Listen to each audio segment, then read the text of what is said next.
মিষ্টি নদীর পাড় থেকে ৬-৭ মাইল দূরে। যখনই তার পিপাসা হয় সে তখন একটা গ্লাস হাতে করে নিয়ে যায়, আর ওখান থেকে 1 গ্লাস পানি 7 মাইল দূরে হাঁটিয়ে গিয়ে পানিটা নিয়ে ওই পানিটা খায়। আবার পিপাসা হয়, আবার পানি আনতে যায়। বেকুব, 1 গ্লাস পানি আনতে দরিয়ার কাছে কেন যাও? দরিয়াকে বলো, তুমি তো বিশাল দরিয়া, তোমার বাড়ির কাছে প্রতিদিন 1 গ্লাস পানি নিতে আমি পারবো না, আমার বাড়ি পর্যন্ত ছোট্ট একটা নদী প্রবাহিত করে দাও। দরিয়া পারে না ছোট্ট আর একটা নদী দিতে, পানির অভাবটা। খাল দিতে পারে না, খাল দিতে পারে, নদী দিতে পারে, সমুদ্র কিনা দিতে পারে, বিশাল পানির ভান্ডার। কোরআন শরীফ বিশাল এক নিয়ামত। এই নিয়ামতের কাছে আমরা গেলাম ওই 1 গ্লাস পানি আনার মতো, সমুদ্রের কাছে 1 গ্লাস পানি আনতে যাওয়া যেরকম, ওই রকম বেকুবের মতো তামিজ পড়া, কালিজিরে পড়া, কালো সুতো পড়া, লাল সুতো পড়া, এইসব আনতে গেল। এই জন্য মার খাইছি। মার কেন খাই বুঝতে হবে, মার খাওয়ার কারণ কি। কোরআন শরীফ যাদের কাছে তারাই তো পৃথিবীতে এখন মার খাচ্ছে বেশি। এটা ঠিক কিনা? এটা সত্য কিনা? পৃথিবীতে মুসলমান আজ মার বেশি খাচ্ছে। এই মার খাওয়ার কারণ কোরআন থেকে দূরে সরে যাওয়া। এই কোরআনে কারীম যদি আমরা বুঝতে পারি এবং জীবনের উপরে চালু করতে পারি, আমাদের ভাগ্য আবার সেই পথে ফিরে আসবে। আবার গোটা পৃথিবী মুসলমানদের আনুগত্য স্বীকার করবে, দুনিয়ায় সুখ হবে, শান্তি হবে। হযরত আব্দুল্লাহ বিন মুবারক রাহমাতুল্লাহ আলাইহি জবরদস্ত মুহাদ্দিস, তার আমলের অনেক বড় আলেম, হজ করতে এসেছেন। হজের কাজ সমাপন করে যখন তিনি রওনা করেছেন, দেখেন কোন মানুষজন নাই। কাবার চত্বরে একটা মহিলা চাদর মুড়ি দিয়ে শুয়ে আছেন। উনি মনে করলেন বুঝিবা লোকটা মরা, মরা কি জিন্দা, বোঝার জন্য কাছে গিয়ে সালাম দিলেন, আসসালামু আলাইকুম। সালামের জবাব ওয়ালাইকুম আসসালাম না হয়ে চাদরের ভিতর থেকে জবাব এলো, সালামুন কাওলাম মির রাব্বির রহিম। পরম করুণাময় পরওয়ারদিগারের পক্ষ থেকে তোমার প্রতি শান্তি কথিত হোক। মুহাদ্দিস সাহেব প্রশ্ন করলেন, মা, হজ করতে এসে লোকেরা তো সব চলে গেছে, আপনি এখানে একাকী পড়ে আছেন কেন? তিনি জবাবে কোরআনে কারীম থেকে বললেন, মাইয়ুদলিলিল্লাহু ফামা লাহু মিন হাদ। আল্লাহ পাক যাকে পথভ্রষ্ট করেন তারে কেউ পথ দেখাইতে পারে না। অর্থাৎ আমি তো হজ করতে আসছিলাম, পথ হারাই ফেলছি, সাথী সঙ্গীরা কে কোথায় চলে গেছে আমি খুঁজে পাই না, এই জন্য মুসিবতে পড়ছি, একাকী পড়ে আছি, এখন আমার উপায়টা। মুহাদ্দিস সাহেব বলছেন, না, একাকিনী এই অবস্থায় কত সময় পড়ে আছেন? তিনি জবাবে কোরআনে কারীমের একটি আয়াত তেলাওয়াত করে জবাব দিলেন, সালাসা লায়ালিন সাবিয়া। 3 রাত পূর্ণ হয়ে গেছে। আরে 3টা রাত আপনার পূর্ণ হয়ে গেল, এখানে আপনার পানাহারের বন্দোবস্ত কি? খাইছেন কি?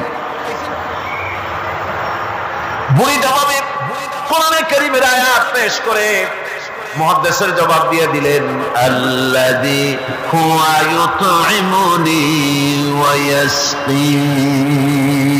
ওই মহান আল্লাহ রাব্বুল আলামিন তিনি আমার পানাহারের বন্দোবস্ত করেছেন। মুহাদ্দিস সাহেব বলছেন, মা, আমার কাছে কিছু খাবার আছে, আপনি দয়া করে এই খাবারটুকু গ্রহণ করুন। বুড়ি তখন কোরআনে কারীমের একটি আয়াত পাঠ করে এই প্রস্তাবকে ডিনাই করলেন। বুড়ি বললেন, সুম্মা আতিম্মুস সিয়ামা ইলাল লাইল। তোমাদের রোজাকে সন্ধ্যা পর্যন্ত পূর্ণ করো। এর দ্বারা বুড়ি প্রমাণ করলেন, আমি তো রোজা রাখছি, কাজে সন্ধ্যা আসার আগে তো কিছু খাইতে পারবো না। মুহাদ্দিস সাহেব বলছেন, বুড়িমা, এটা যখন রমজান মুবারকের মাস নয়, আপনি বোধহয় নফল রোজায় রেখেছেন, সফরের হালতে ফরজ রোজাও তো ছেড়ে দেওয়া যায়। আপনি কি খাইছেন না খাইছেন, আপনি আমার এই খাবারগুলি খান, রোজা ভাঙলে অসুবিধা হবে না? নফল রোজা ভাঙলে অসুবিধা কি? বুড়ি জবাবে বলছেন وَأَن تَصُومُوا خَيْرٌ لَكُمْ إِن كُنتُمْ تَعْلَمُونَ। যদি তুমি নফল রোজা রাখো তাহলে তোমার জন্য কল্যাণকর, সুতরাং আমি নফল রোজা রাখছি, যেটা আমার জন্য কল্যাণকর। তোমার কথা মতো আমি খাবো নাকি? মুহাদ্দিস সাহেব বলছেন, বুড়িমা প্রত্যেক কথার জবাব কোরআন দিয়া দেন কেন, কারণটা কি? বুড়ি জবাবে বলছেন, কোরআনের আয়াত পাঠ করে জবাব দিচ্ছেন, মা ইয়ালফিযু মিন কাওলিন ইল্লা লাদাইহি রাকীবুন আতীদ। মানুষ এমন কোনো কথা বলে না যে কথা ফেরেশতারা রেকর্ড করে না রাখে, সব কথা রেকর্ড হয়ে যায়। সুতরাং আমি চিন্তা ভাবনা করে বাছাই করে নিলাম, কোরআন দিয়ে কথা বলবো, এই কথাগুলি রেকর্ড হবে, প্রাপ্ত হবেই না, প্রত্যেক অক্ষরে অক্ষরে 10-10 করে নেকি আমলনামায় লেখা হয়ে যাবে। মুহাদ্দিস সাহেব মনে মনে একটু চিন্তা করলেন, এই বেটি হলো বুড়ি, একটা মেয়ে লোক, আর আমি মুহাদ্দিস মানুষ, সে কোরআন শরীফ দিয়ে কথা কয়ে বাহাদুরি দেখায়, আমি তারে মাতৃ জবান দিয়ে কথা বলাবই। এই চিন্তা তিনি করলেন। তিনি তো বড় আলেম ছিলেন, অত্যন্ত বড় আলেম। তার সম্পর্কে তার সাথীরা কবিতা রচনা করেছিলেন। তিনি যখন তার এলাকা ছেড়ে গিয়েছিলেন, তার সাথীরা বলেছেন, ইজা সারা আব্দুল্লাহ মিম্মার উলাইলাতান, ইজা সারা আব্দুল্লাহ মিম্মার উলাইলাতান সারা আনহা নূরুহা ওয়া জামালুহা। আব্দুল্লাহ যখন আমাদের এলাকা ছেড়ে গেল, তখন এলাকার সৌন্দর্য গেল, নূর গেল, আলো গেল, সব হারায় ফেললাম। যেহেতু তিনি সাহিবে ইলম ছিলেন, তারা বলল, ইযা যুকিরাল আখিয়ারু ফি বালদাতিন ফাহুম আনজুমুন ওয়া আনতা হিলালুহা। আমরা যখন আমাদের বন্ধুদের মধ্যে আলোচনা করি, তখন আমাদের বন্ধুরা আর যত বড় বড় আলেম আছে, তারা যদি তারকা হয়, তাহলে আব্দুল্লাহ তুমি তো সেই তারকা রাজির মধ্যে চাঁদের মতো। এরকম বড় আলেম ছিলেন হযরত আব্দুল্লাহ বিন মুবারক। তিনি চিন্তা করলেন, এই বুড়ি দেখি তারে দিয়া তার মাতৃ জবানে কথা পাওয়া যায় নাকি। তিনি জিজ্ঞেস করলেন, আচ্ছা বুড়িমা বাড়ি কই? ওনার চিন্তা, বাড়ি ওই কোরআন শরীফের মধ্যে তো খাগড়াছড়ি ফটিকছড়ি নেই, গ্রামের নাম তো নাই, ধরা যায় নাকি। তিনি যখন বাড়ির প্রশ্ন করলেন, বুড়ি তখন কোরআনে কারীমের আয়াত তেলাওয়াত করে বাড়ির জবাব দিয়ে দিলেন, সুবহানাল্লাযী আসরা বিআবদিহি লাইলাম মিনাল মাসজিদিল হারামি ইলাল মাসজিদিল আকসা। পবিত্র মহান সত্তা, দোষ ত্রুটি অক্ষমতা দুর্বলতা থেকে মুক্ত সেই মহান সত্তা, যিনি তার বান্দাকে ইসরাহ করিয়েছেন মসজিদে হারাম থেকে মসজিদে আকসা পর্যন্ত। এর দ্বারা তিনি প্রমাণ করতে চাইলেন, মসজিদে হারামে আসি হজ করতে, আর মসজিদে আকসার কাছে আমার বাড়ি। মুহাদ্দিস সাহেব না পেরে তিনি তখন চিন্তা করলেন, এমন বিদুষী মহিলা একা একে ফেলে যাওয়া কিছুতেই বুদ্ধিমানের কাম না। তিনি বললেন, মা আমার কাছে একটা উট আছে, আপনি যদি রাজি হন উটের পৃষ্ঠে সওয়ার করে আপনার গন্তব্যে পৌঁছায় দেই। বুড়ি তখন কোরআনে কারীমের একটি আয়াত পাঠ করে সম্মতি প্রদান করলেন। তিনি পড়লেন, ওয়া ইন তাফআলু মিন খায়রিন ইয়ালামুহুল্লাহ। যদি তুমি কোনো ভালো কাজ করো, অবশ্যই আল্লাহ তা জানবেন এবং এর জন্য উত্তম ভাবে আল্লাহ পাক তোমাকে পুরস্কৃত করবেন। তার মানে হলো, পথ হারা মানুষকে পথ দেখানো নিশ্চয়ই ভালো কাজ। তুমি একটু ভালো প্রস্তাব করছো। মুহাদ্দিস সাহেব বললেন, মা আমার এই উটের উপর আপনি আরোহণ করুন। বুড়ি উটের উপরে আরোহণ করতে যাচ্ছেন, হঠাৎ লক্ষ্য করে দেখছেন মুহাদ্দিস সাহেব তার দিকে তাকায় আছেন। বুড়ি তখন কোরআনে কারীমের একটি আয়াত তেলাওয়াত করলেন, কুল্লিল মুমিনিনা ইয়াগুদ্দু মিন আবসারিহিম। নবী মুমিন মানুষদেরকে, মুমিন বান্দাদেরকে বলুন তারা যেন তাদের চক্ষুকে পরনারী থেকে নিম্নগামী করে। বুড়ি এই আয়াতটা না বলতে চাইলেন, মুহাদ্দিস সাহেব আমি বুড়ি মানুষ, উঠে সাওয়ার হতে গিয়ে না জানি বেসতর্ক হয়ে যেতে পারি, চক্ষুকে নিম্নগামী করেন। সুবহানাল্লাহ। উঠে রশি টেনে টেনে যখন তারা পৌঁছে গেলেন তিনি জিজ্ঞেস করলেন, আপনার কি কোনো ছেলে মেয়ে আছে নাকি? বুড়ি জবাবে বললেন, আল মালু ওয়াল বানুনা জিনাতুল হায়াতুদ দুনিয়া। মাল এবং সন্তান সন্ততি এগুলি হচ্ছে দুনিয়ার সুখ সৌন্দর্য, আল্লাহ পাক, এটা আল্লাহর নিয়ামত। তার মানে নিয়ামত থেকে আল্লাহ আমাকে বঞ্চিত করেন নাই, ছেলে মেয়ে আছে। মুহাদ্দিস সাহেব প্রশ্ন করলেন, ছেলে মেয়ে যদি থাকে তাহলে তাদের নাম কি? আটকাবার আটটা বুদ্ধি, যেহেতু সব নাম তো কোরআন শরীফে নাই। বুড়ি সেকাম আগেই সেরে রেখেছে। বুড়ি কোরআনে কারীমের আয়াত পাঠ করে ছেলেদের নাম বলে দিলেন, ইয়া ইয়াহিয়া খুযিল কিতাবা বিকুওয়া ওয়া কাল্লামাল্লাহু মূসা তাকলীমা ওয়াত্তাখাযাল্লাহু ইব্রাহিমা খলীলা। যথাক্রমে তিনটে আয়াত তেলাওয়াত করে তিনটা নাম বললেন, ইয়াহিয়া, ইব্রাহিম, মূসা আর ছেলে। সুবহানাল্লাহ ওয়া বিহামদিহি। আরে কপাল পোড়া মুসলমান, এই মুসলমানেরা এখনকার যুগে ছেলেদের নাম রাখে বল্টু, শান্টু, তারপরে বাংলা আর আরবি মিশাইয়া শুভ রহমান, কৌশিক আহমদ, সাগর হোসেন, বাতাস খাতুন, অক্সিজেন বেগম। কি যে আশ্চর্য নাম শুরু হয়ে গেছে। আমার বন্ধুগণ, নাম রাখবেন, সন্তান হলে পরে মা বাপের উপরে হক যেন সন্তানদের ভালো ভালো নাম রাখে, এটা মা বাপের হক, ওয়াজিব ভালো নাম রাখা। এবার বুড়ি বাড়ি পৌঁছে গেলেন, ছেলেরা সব দৌড়ে এলো। মুহাদ্দিস সাহেব আর কথা বলার সাহস পেলেন না, চুপ করে খাড়া হয়ে আছেন। ছেলেদেরকে বুড়ি তখন নিজের থেকে কিছু টাকা পয়সা পার করে ছেলেদের বললেন, ফাবআসু আহাদাকুম বিওয়ারিকিকুম হাদিহি ইলাল মাদিনা। এই রৌপ্য মুদ্রাগুলি নিয়ে যাও এবং বাজার থেকে কিছু উত্তম খাদ্য সামগ্রী কিনে আনো। বাজার থেকে খাদ্য সামগ্রী আনিয়া প্লেটে সাজাইয়া মুহাদ্দিস সাহেবের সামনে রাখে বুড়ি বলতেছে, কুলু ওয়াশরাবু হানিয়াম বিমা আসলাফতুম ফিল আইয়ামিল খালিয়া। বিগত দিনে তুমি আমার জন্য যে পরিশ্রম করেছো তার বিনিময়ে কিছু আহারও গ্রহণ করো। মুহাদ্দিস সাহেব খানা শেষ করে ছেলেদেরকে এক কোনায় নিয়ে জিজ্ঞেস করে, ছেলেরা তোমার মা কোরআন শরীফ থেকে এই ধরনের কতদিন কথা বলতেছে?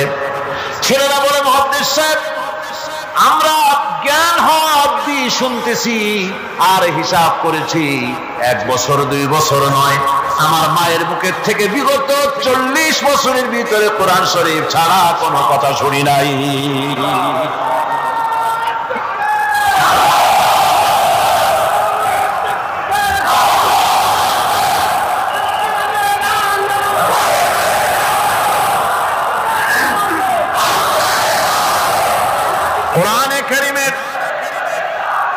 কোরআনে কারীমের প্রতি মানুষের, তৎকালীন যুগের মানুষের এই মহব্বত ছিল, এই ভালোবাসা ছিল, এই আকর্ষণ ছিল। কোরআনের প্রতি আকর্ষণ হারায় জাতির কপাল পড়েছে, গানের প্রতি আকর্ষণ বেড়েছে, কোরআনের প্রতি আকর্ষণ নষ্ট হয়েছে। আজকের উপস্থিত জনতার কাছে আলেম ওলামা সহ শিক্ষিত ব্যক্তিবর্গ, নারী পুরুষ যারা এখানে এসেছেন সকলের কাছে বিনীত ভাবে আরজ করছি, কোরআন পড়ুন, কোরআন পড়ুন। কোরআনের মতো নিয়ামত আর নাই। বেশি করে তেলাওয়াত করেছি। ফজরের পরে পাইকারি দরে ঘুমাবেন না। ফজরের নামাজের পর তেলাওয়াত করার অভ্যাস করুন। কোরআন শরীফকে তেলাওয়াত করুন ফজরের নামাজের পর। তাহাজ্জুদের অভ্যাস করুন, তাহাজ্জুদের নামাজ পড়ে কোরআন শরীফ তেলাওয়াত করেন। কোরআন তেলাওয়াত করার মানে হলো আল্লাহ রাব্বুল আলামিনের সঙ্গে কথা বলা। সুবহানাল্লাহ। কোরআন তেলাওয়াত মানে হলো আল্লাহর সঙ্গে কথা বলা, আর হাদিস পড়ার অর্থ হলো নবীজির সঙ্গে কথা বলা। কত বড় নিয়ামত আল্লাহ আমাদের দিলেন। কপাল পড়া জাতি সেই নিয়ামতকে ভুলে গেছে। কোরআন শরীফ পড়ুন, কোরআন বুঝুন, কোরআন আমল করুন, আল্লাহ রাব্বুল আলামিন ভাগ্য খুলে দিবে, ভাগ্য খুলে দিবেন। দেশে শান্তি আসবে, বরকত আসবে, রহমত আসবে। এই শান্তি, রহমত, বরকত যদি লাভ করতে চাই, কোরআনের কোনো বিকল্প নাই। সকলকে দাওয়াত দেই, সব মানুষ আজকে যত লোক এসেছেন সকলকে আল্লাহ পাক কোরআন সহি করে তেলাওয়াত করার তৌফিক আল্লাহ পাক আমাদেরকে দান করুন। কোরআন শরীফ সহিভাবে বোঝার তৌফিক আমাদের দিন। কোরআন অনুযায়ী জীবন চালাবার তৌফিক আল্লাহ পাক আমাদের দান করুন। আমার আল্লাহ পাক বলেছেন, কোরআন তেলাওয়াত করতে গিয়ে যারা ব্যস্ত থাকে, কোরআন তেলাওয়াত করতে করতে যারা আমার কাছে হাত পেতে কিছু চাওয়ার সময় পায় না, যারা আমার কাছে হাত পেতে কিছু চায়, তাদের থেকে তেলাওয়াতকারীদেরকে আমি রব্বুল আলামিন বেশি করে দেই। সুবহানাল্লাহ। কোরআন তেলাওয়াত করতে করতে যারা আল্লাহর কাছে হাত পেতে চাওয়ার সময় পায় না, আল্লাহ পাক বলেন যারা চায় তাদের থেকে তেলাওয়াতকারীকে আমি বেশি দেই। আমার বন্ধুগণ, শুধু তাই নয়, এই কোরআনে কারীম যারা তেলাওয়াত করবেন, আমল করবেন, কিয়ামতের দিন তার মা বাবার মাথার উপরে আল্লাহ রাব্বুল আলামিন, আবু দাউদ শরীফের হাদিসে এসেছে, তার মা বাবার মাথার উপরে নূরের টুপি পরিধান করানো হবে। এমন নূরের টুপি, এমন নূরের তাজ পরানো হবে, চন্দ্র সূর্যের আলোকে ম্লান করে দেবে।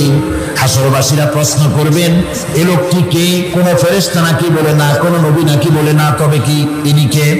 জবাব হবে, ইনি হচ্ছেন সেই ব্যক্তি যিনি তার সন্তানদেরকে কোরআন শিখিয়েছিলেন। কোরআন শিখানোর কারণে আল্লাহ রাব্বুল আলামিন আজ তার মা বাপের মাথার উপরে নূরের টুপি পরিধান করে হাসরের ভিতরে মর্যাদা দিলেন।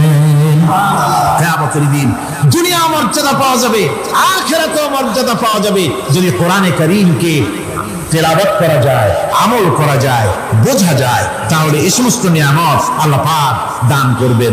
সুতরাং এই এত বড় নিয়ামত থেকে আমরা যেন কেউ বঞ্চিত হয়ে না যায়। কোরআন হচ্ছে এমন এক কিতাব যার তাফসীর লেখা হয় নাই। পৃথিবীতে এমন কোনো ভাষা নাই, পৃথিবীর উল্লেখযোগ্য সবগুলি ভাষায় কোরআনে কারীমের তাফসীর লেখা হয়েছে, কিন্তু কোন মুফাসসির আজ পর্যন্ত কথা বলেন নাই যে আমি যে তাফসীর লিখছি এর চাইতে ভালো তাফসীর আর কেউ লিখতে পারেও না, আর পারবেও না। এটা শেষ, আর তাফসীর লেখা লাগবে না। এ কথা কেউ বলতে পেরেছে? জোরে বলেন, পেরেছে? পারে নাই। তার কারণ কি? আল্লাহ রাব্বুল আলামিন বলেন, قُلْ لَوْ كَانَ الْبَحْرُ مِدَادًا لِكَلِمَاتِ رَبِّي لَنَفِدَ الْبَحْرُ قَبْلَ أَن تَنفَدَ كَلِمَاتُ رَبِّي وَلَوْ جِئْنَا بِمِثْلِهِ مَدَدًا। আল্লাহ পাক বলেন, নবী আপনি বলুন, আমার রবের কথাগুলি লেখার জন্য যদি সমুদ্রের পানিগুলি, সমুদ্রের সমস্ত পানিগুলি যদি কালিতে পরিণত হয়ে যায়, আর আমার রবের কথাগুলি যদি লেখা শুরু হয়ে যায়, আমার রবের কথাগুলি লেখার পূর্বে সমস্ত সমুদ্রের পানিগুলি শেষ হয়ে যাবে। তারপরে যদি আবার সমুদ্র ভরে দেওয়া হয়, আরো যদি লেখা হয়, তবুও আমার রবের কথা লেখা শেষ হবে না। আল্লাহ রাব্বুল আলামিন বলেন, وَلَوْ أَنَّ مَا فِي الْأَرْضِ مِنْ شَجَرَةٍ أَقْلَامٌ وَالْبَحْرُ يَمُدُّهُ مِنْ بَعْدِهِ سَبْعَةُ أَبْحُرٍ مَا نَفِدَتْ كَلِمَةُ اللَّهِ। আল্লাহ রাব্বুল আলামিন বলেন, মা নাফিদাত কালিমাতুল্লাহ। আল্লাহ পাক বলেন, 7টা সমুদ্রের পানি যদি একত্রিত করা হয়, 7টা সমুদ্রের পানি যদি এক জায়গায় করা হয়, এই পানিগুলি যদি কালিতে পরিণত হয়ে যায়, আর পৃথিবীর সমস্ত গাছগুলি যদি কলমে পরিণত হয়ে যায়, ওই গাছগুলি দিয়ে যদি ওই পানির কালি দিয়ে আমার প্রভুর কথা, আল্লাহ রাব্বুল আলামিনের কোরআনের কথা যদি লেখা শুরু হয়ে যায়, লিখতে লিখতে সমস্ত পানিগুলি গাছগুলি শেষ হয়ে যাবে, আল্লাহ পাকের কালামের ব্যাখ্যা লেখা শেষ হবে না। মা নাফিদাত কালিমাতুল্লাহ, আল্লাহর কথা লেখা শেষ হবে না। এত বড় বিরাট আজিম কিতাব আল্লাহ পাক আমাদেরকে দান করেছেন, সুবহানাল্লাহ পড়েন। এই কিতাবের এত বড় গুরুভার আল্লাহ রাব্বুল আলামিন বলেছেন, লাউ আনজালনা হাযাল কুরআন আলা জাবালিন রাআইতাহু খাশিআন মুতাসাদ্দিআন মিন খাশিয়াতিল্লাহ। আমি যদি এই কোরআনকে পর্বতের উপরে নাযিল করতাম, তাহলে তুমি দেখতে পেতে আমার ভয় ভীত সন্ত্রস্ত হয়ে পাহাড়গুলো চূর্ণ বিচূর্ণ হয়ে যেত। এত বড় আসিম কিতাব আমি তোমাদেরকে দান করেছি, যার গুরুভার বহন করতে কেউ রাজি হয়নি, পাহাড় পর্বত কেউ রাজি হয়নি, মানুষ রাজি হয়েছে। এই মানুষের উপরে আমি এটা অবতীর্ণ করেছি, গোটা বিশ্ববাসীর সামনে এই কিতাব আমি দিয়েছি তোমাদেরকে, এর দ্বারা হেদায়েত তোমরা গ্রহণ করবে। কিয়ামতের দিন আল্লাহর এই বিরাট নিয়ামত আমাদেরকে দান করলেন, আমরা এই নিয়ামতের না শুকর করেছি, অর্থাৎ এই কোরআনকে আমরা ব্যবহার করেছি, সঠিকভাবে করি নাই, বেঠিকভাবে করেছি। প্রথম দিন দ্বিতীয় দিন আমি বলেছি কোরআন শরীফকে শুধু তাবিজ তুমারের জন্য, শুধু সওয়াবের জন্য তেলাওয়াত করেছি। আসলে শুধু সওয়াবের জন্য তো আসেনি কোরআন। কোরআন বুঝতে হবে, আমল করতে হবে, তবে না শান্তি পাবো। আপনি যদি কোরআন হচ্ছে মানুষের জীবন সমস্যার সমাধানের গ্রন্থ, ওষুধ খেলে রোগ ভালো হয়। ওষুধ খেলে কি হয়? কেউ যদি সকাল বেলায় তসবিহ হাতে নিয়ে 500 বার পরে ওষুধ ওষুধ ওষুধ 500 বার পড়লে রোগ কি ভালো হবে? বরং রোগ আরো বাড়তে পারে চিল্লাতে চিল্লাতে। শীতের জন্য না দিয়া কেউ যদি চিল্লাইতে থাকে, জিকির করে লেপ্তশোক লেপ্তশোক লেপ্তশোক, শীত কি বন্ধ হবে নাকি? পানির পিপাসায় ছটফট করে বানর যদি চিল্লায় পানি পানি পানি পানি পানি, পানির পিপাসা আরো বাড়বে। তাহলে কি বোঝা গেল? পিপাসা লাগলে পানি পান করতে হবে, শীত লাগলে কম্বলটা গায়ে দিতে হবে, রোগ হলে ওষুধটা খেতে হবে, তাহলে সব সমস্যার সমাধান হবে।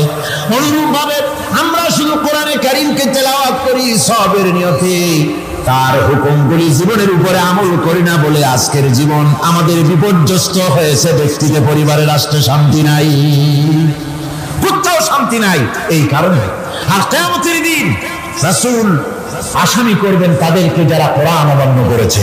রাসূল হবেন বাদী। বাদী হবেন কে? জোরে বলেন, কে বাদী হবেন? রাসূল। আসামি হবে কারা? যারা কোরআন ছেড়ে দিয়েছে। আল্লাহ রাব্বুল আলামিন বলেন, وقال الرسول يا رب إن قومي اتخذوا هذا القرآن مهجورا। কিয়ামতের দিন রাসূল আল্লাহর দরবারে ফরিয়াদ করবেন, আয় আমার রব, আয় আমার আল্লাহ তাআলা, এই সমস্ত লোকগুলি তোমার কালামকে, তোমার কোরআনকে অপ্রয়োজনীয় জিনিস বলে তারা পরিত্যাগ করেছিল। আমার বন্ধুগণ, কিয়ামতের দিন যখন এরা উপস্থিত হবে আল্লাহর দরবারে, আল্লাহ রাব্বুল আলামিন কোরআনের সাথে যারা ঠাট্টা করেছে, বিদ্রুপ করেছে, কোরআনের আইনকে নিয়ে যারা ঠাট্টা বিদ্রুপ মজাক উড়াইছে, কিয়ামতের দিন তাদেরকে বলা হবে, ওয়াকিলাল ইয়াওমা নানসাকুম কামা নাসিতুম লিকা ইয়াউমিকুম হাদা। কিয়ামতের দিন আল্লাহ রাব্বুল আলামিন কোরআনের ঠাট্টাকারী, কোরআনের বিদ্রুপকারী, কোরআনের আইনের অমান্যকারীদেরকে বলবেন, আমি আজকে তোমাদের ভুলে গেলাম, যেমন করে তোমরা এই দিনে আমার সঙ্গে সাক্ষাৎকারের কথা ভুলে গিয়েছিলে। তোমরা যেমন আমার আজকের এই কিয়ামতের দিনের কথা যারা ভুলে গিয়েছিলে, আজকে আমিও তোমাদেরকে ভুলে গেলাম। এরপরে কি হবে? ওয়ামাওয়াকুমুন নার ওয়া মা লাকুম মিন নাসিরিন। আল্লাহ পাক বলেন, এরপরে এদের জায়গা হবে জাহান্নাম, আর এদের সাহায্যকারীও কেউ থাকবে না, জাহান্নামে চিরকাল থাকতে হবে। এটা এই জন্য যে তারা আল্লাহর কোরআনের সঙ্গে ঠাট্টা করেছে, বিদ্রোহ করেছে, কোরআনের আইন মানে নাই, কোরআনের আইনকে অমান্য করে চলেছে। এই জন্য কিয়ামতের দিন আল্লাহ রাব্বুল আলামিন তাদেরকে শাস্তি প্রদান করবেন। কোরআন পৃথিবীর বুকে আল্লাহ নাজিল করেছেন, শুধু তেলাওয়াত করবেন ঝুলে ঝুলে, এজন্য নয়। কি জন্য নাজিল হলো? এবার উদ্দেশ্য শুনবেন। আল্লাহ পাক বলেন আর রহমান আল্লামাল কোরআন। আল্লাহ রাব্বুল আলামিন তিনি হলেন এমন দয়াবান, এমন রহমান, যিনি কোরআন শিখালেন। কি কারণে শিখালেন? কোরআন নাজিলের উদ্দেশ্য কি? আল্লাহ পাক বলেন ইন্না আনজালনা ইলাইকাল কিতাবা বিল হাক্কি লিতাহকুমা বাইনান নাসি বিমা আরাকাল্লাহ। আল্লাহ পাক বলেন এই কিতাব আমি আপনার প্রতি অবতীর্ণ করেছি এই জন্যে যাতে করে আপনি আল্লাহর প্রদর্শিত এই বিধান অনুযায়ী মানুষের উপরে বিচার ফয়সালা করতে পারেন। মানুষের উপরে আইন চলবে আল্লাহ। কার আইন? জোরে বলেন কার আইন? আলা লাহুল খালক ওয়াল আমর। সৃষ্টি যার, আইন চলবে কার? আল্লাহ পাক বলেন এই জন্য নাজিল করলাম, কোরআন নাজিল করেছে যাতে করে কোরআনের আইন দিয়ে বিচার ফয়সালা করতে পারেন, সেই জন্যই কোরআন নাজিল করলাম। আসলে আল্লাহর নবীর এই পৃথিবীতে আগমনের উদ্দেশ্য ওটাই ছিল। হুয়াল্লাযী আরসালা রাসূলাহু বিল হুদা ওয়া দীনিল হক লিইয়ুযহিরাহু আলাদ দীনি কুল্লিহি ওয়া কাফা বিল্লাহি শাহীদা। আল্লাহ রাব্বুল আলামিন বলেন আমি আমার রাসূলকে দ্বীনে হক, সত্যের বিধান সহকারে দুনিয়ায় প্রেরণ করেছি। লিইয়ুযহিরাহু আলাদ দীনি কুল্লিহি আয় লিইয়ুগলিবাহু আলা সাইরিল আদিয়ান। সমস্ত আদিয়ানে বাতিলের উপরে আমার দ্বীনকে বিজয়ী করে দেওয়ার জন্য আমি রাসূলের কাছে কিতাব সহকারে তাকে অবতীর্ণ করেছি। এ দায়িত্ব শুধু মুহাম্মদ সাল্লাল্লাহু আলাইহি ওয়াসাল্লামের ছিল না, দুনিয়ার উপরে আল্লাহর দ্বীন কায়েম করা, আল্লাহর বিধান অনুযায়ী মানুষের বিচার ফয়সালার দায়িত্ব শুধু মুহাম্মদ সাল্লাল্লাহু আলাইহি ওয়াসাল্লামের ছিল না, সমস্ত নবীদের ছিল। কাদের ছিল? সব নবীদের ছিল। فبعث الله النبيين مبشرين منذرين وأنزل معهم الكتاب بالحق ليحكم بين الناس। আল্লাহ পাক বলেন সমস্ত নবীদের কাছে আমি কিতাব অবতীর্ণ করেছি এই জন্য যে তারা সহজ এবং সোজা পথে যারা চলতে চায় তাদেরকে তিনি সুসংবাদ দিবেন, আর বাঁকা পথে যারা চলবে তাদেরকে তিনি জাহান্নামের ভীতি প্রদর্শন করবেন। আর আমি তার উপরে যে কিতাব অবতীর্ণ করেছি এই কিতাব দিয়ে জনগণের উপরে বিচার ফয়সালা করবে, আইন চলবে আল্লাহর কিতাব দিয়ে। আইন চলবে কি দিয়ে? আল্লাহর কিতাব দিয়ে। আল্লাহর কিতাব অনুযায়ী জনগণকে পরিচালিত করবেন। এই জন্য আমি এই কোরআনকে নাজিল করেছি, অতীত এই কিতাবগুলি নাজিল করেছি। قل يا أيها الناس قد جاءكم الحق من ربكم। আল্লাহ পাক বলেন নবী আপনি বলে দেন, আপনি বলুন হে মানব সকল, আল্লাহর পক্ষ থেকে তোমাদের জন্য মহাসত্য এসেছে। এই মহাসত্য যদি অনুসরণ করো তোমাদের জন্য কল্যাণকর হবে। ওমান দাল্লা ফাইন্নামা ইয়াদুল্লু আলাইহা। আর যদি কোরআনকে অমান্য করো, আল্লাহর কিতাবকে অমান্য করো, তাহলে তোমাদের জন্য অকল্যাণ হবে। আজ আপনারা বলেন আল্লাহর কিতাবের আইন কি আমাদের দেশে চলে? কোরআনের আইন কি চলে? চলে না। কোরআনের আইন চলে না। আমরা কি খুব শান্তিতে আছি? খুব আরামে আছি? শ্রমিকরা তাদের শ্রমের মূল্য পায়, কৃষক তার উৎপাদিত পণ্যের সঠিক দাম পায়, নারী তার সতীত্বের মর্যাদা পায়।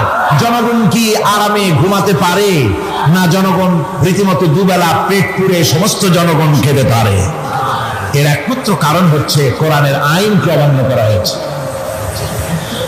ভালো করে কান পেতে শুনুন, আল্লাহ রাব্বুল আলামিন কোরআনে কারীমের মধ্যে পরিষ্কার করে বলেছেন ওয়ামান লাম ইয়াহকুম বিমা আনজালাল্লাহু ফাউলাইকা হুমুল কাফিরুন। যারা নাকি আমার দেওয়া বিধান অনুযায়ী, কোরআন অনুযায়ী যারা যারা বিচার ফয়সালা করে না, ফাউলাইকা হুমুল কাফিরুন, ফাউলাইকা হুমুজ জালিমুন, ফাউলাইকা হুমুল ফাসিকুন। যারা আমার দেওয়া বিধান অনুযায়ী বিচার ফয়সালা করে না, তারা কাফির, তারা জালিম, তারা ফাসিক। সুতরাং এর ভিতরে এই জুলমের মধ্যে জালিমদের অন্তর্গত, ফাসিকদের অন্তর্গত হয়ে বাংলাদেশের বহু মুসলমান, পৃথিবীর বহু এলাকার মুসলমান এর মধ্যে লিপ্ত হয়ে আছে। কোরআনের আইন চালু না করলে পরে, কোরআনের আইন না মানলে পরে জালিম হতে হবে, কাফির হতে হবে, ফাসিক হতে হবে। অর্থাৎ যতখানি না মানবে ততখানি এই বিশেষণে বিরূষিত হতে হবে। এক শ্রেণীর লোক আছে যারা বলে বেড়ান ধর্ম আর রাজনীতি আলাদা। বলেন কিনা, জোরে বলেন, বলে কিনা? ধর্ম আর রাজনীতি আলাদা। তারা বলে আমরা ধর্ম নিরপেক্ষ থাকতে চাই। তারা কি থাকতে চায়? ধর্ম নিরপেক্ষ থাকতে চায়। কোরআনে কারিমে এই ধর্ম নিরপেক্ষবাদীদের ব্যাপারে কোরআন কি বলছে শুনুন। আল্লাহ রাব্বুল আলামিন বলেন, আলাম তারা ইলাল্লাযীনা ইয়াজউমুনা আন্নাহুম আমানু বিমা উনজিলা ইলাইকা ওয়া মা উনজিলা মিন ক্বাবলিক। আল্লাহ পাক বলেন, হে নবী, তুমি কি সেই সব লোকদেরকে দেখেছো যারা দাবি তো করে যে আমরা আল্লাহর উপর ঈমান এনেছি আর এই কিতাবের উপর ঈমান এনেছি, এর পূর্বে যত কিতাব নাজিল হয়েছে সেসব কিতাবের উপরেও ঈমান এনেছি। ধর্মনিরপেক্ষবাদীরা তারা তো বলে না যে আল্লাহ মানি না, কোরআন মানি না, একথা বলে না, ওটা বলে না। কি বলে? সেই বলা কথাটাই আল্লাহ এখানে অনেক আগে বলে রেখেছেন। ওরা বলে যে আমরা অবশ্যই আল্লাহকে মানি, আল্লাহর কিতাব মানি, এর পূর্বে যত কিতাব নাজিল হয়েছে সেগুলোও মানি। তবে ইউরিদুনা আইয়াতাহাকামু ইলাত তাগুত, তারা চায় তাদের জীবনের সমস্ত সমাধান সমস্যার জন্য তাগুতের কাছে যেতে চায়। তাগুতকে, আল্লাহকে বাদ দিয়ে তারা যেতে চায় কোথায়? তাগুতের কাছে। জোরে বলেন, কিসের কাছে যেতে চাও? তাগুতের কাছে। তাগুত বলে কারে? তাগুত বলা হয় যে নিজে আল্লাহর আইন মানে না এবং অপরকেও আল্লাহর আইন অমান্য করতে বাধ্য করে, তাকে বলা হয় তাগুত। ওরা বলে ধর্ম আর রাজনীতি আলাদা। কোরআন মানি কিন্তু কোরআনের আইন মানি না। ওরা কোরআন মানে ঠিকই, বলে যে কোরআন মানি, কিন্তু কোরআনের আইন মানে। তাহলে এ মানি বলার অর্থটা কি? এর মূল্যটা কোথায়? কোরআন যদি মানো তো কোরআন বলেছে সুদ খেও না। আমাদের দেশে সুদ চলছে না? কোরআন বলেছে বিবিকে পর্দায় রাখো, পর্দায় কি রাখা হচ্ছে? কোরআন বলেছে ওজনে কম দিও না, তাকে মানা হচ্ছে? কোরআন বলেছে আমার আইন দিয়ে দেশ শাসন করো, তাকে করা হচ্ছে? সুতরাং ধর্মনিরপেক্ষ মতবাদ যেটা, এই মতবাদটা কোরআনের দৃষ্টিতে কুফরি মতবাদ। ধর্মনিরপেক্ষ মতবাদ কি? জোরে বলেন, ধর্মনিরপেক্ষ মতবাদ কি? কোন মুসলমান, যে ব্যক্তি নিজেকে মুসলমান বলে দাবি করে, ধর্মনিরপেক্ষ মতবাদ সে বিশ্বাস করতে পারে না। জায়েজ নাই, হারাম। আফাতুমিনুনা বিবাদিল কিতাব ওয়া তাকফুরুনা বিবাদ। তোমরা কোরআনের কিছু অংশকে মেনে নিবে আর কিছু অংশকে করবে অস্বীকার। এটা যদি করো দুনিয়ার জীবনে পাবে দুনিয়ার জীবনে জিল্লতি আসবে, লাঞ্ছনা আসবে, আর কিয়ামতে পাবে জাহান্নামের শাস্তি। সুতরাং ধর্মনিরপেক্ষ মতবাদের অর্থ তারা বলে যে ধর্মহীনতা নয়, আসলে কিন্তু ধর্মনিরপেক্ষ মতবাদের অর্থই হলো ধর্মহীনতা। ঠিক কিনা কন? যারা বলেন ঠিক কিনা? এই ধর্মনিরপেক্ষ মতবাদ আমাদের দেশের জন্ম হয় নাই, এর জন্ম হয়েছে ইউরোপ সভ্যতায়। প্রাচীন ইউরোপ সভ্যতায় এর জন্ম হয়েছিল। সেখান থেকে তার আন্ডা বাচ্চা ভারতে এসেছিল। ভারত থেকে এই আন্ডা বাচ্চার কিছু অংশ 1972 সালে তদানীন্তন সরকারের মাথার উপরে ভারত চাপিয়ে দিয়েছিল। সেই ধর্মনিরপেক্ষ মতবাদ 1972 সনের সংবিধানে লেখা হলো, কিন্তু 1982 সনে যখন সংবিধান আবার অ্যামেন্ডমেন্ট করা হলো, তখন ধর্মনিরপেক্ষতার কপালে ঝাঁটা মেরে বিদায় করা হয়েছে। বাংলাদেশে ধর্মনিরপেক্ষ মতবাদ চলতে পারে না। ধর্মনিরপেক্ষ মতবাদের কথা আমাদের দেশে তারাই বলে যারা 72 সনে ক্ষমতায় ছিলেন। তারা ধর্মের সাথে কি ব্যবহার করেছেন আমরা ভুলে যাই নাই, আপনারা ভুলে গেছেন।